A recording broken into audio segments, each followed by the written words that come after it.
ISA savers are largely unaware of the savings vehicle's inheritance tax (IHT) status and risk having to pay out large amounts on death, a survey from Octopus Investments reveals.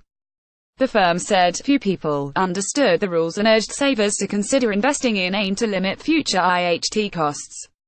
Some 54% of people it surveyed did not know if ISAs were exempt from IHT. A fifth, 21%, thought, wrongly, that they were. It said a quarter, 25%, of those polled knew ISAs form part of a person's taxable estate and could, therefore, be subject to IHT. A second survey, this time of financial advisors, showed 3/5, 59%, thought their clients were aware of the rules and realized that ISAs were taxable on death. The taxman collected almost £4.9 billion in IHT in 2016-17, representing the highest level of receipts since the current system was introduced in 1986. Large tax bills. Octopus Investments managing director Paul Latham said it was concerning that savers could face large tax bills because they didn't understand the rules. He added, "What is more, this is not just a problem for the super wealthy. Despite efforts to increase the current threshold, we still expect to see a rise in the number of estates subject to inheritance tax, particularly in London where the average property price currently stands at £484,000.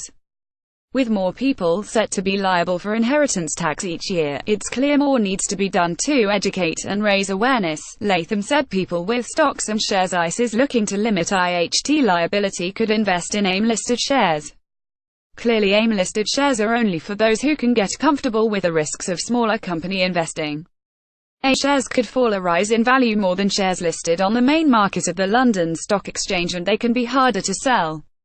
The change to the ISA rules in 2013 that allowed AIM-listed shares to be held within an ISA for the first time has been very popular with investors, and has encouraged more people to consider the opportunities that AIM-listed companies can offer. AIM companies also qualify for Business Property Relief (BPR), an investment incentive which has been part of primary inheritance tax legislation since 1976.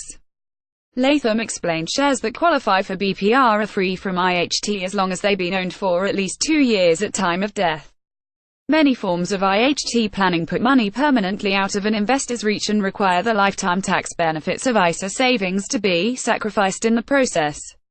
This lack of access can make it more difficult to deal with any unexpected costs that come up in later life.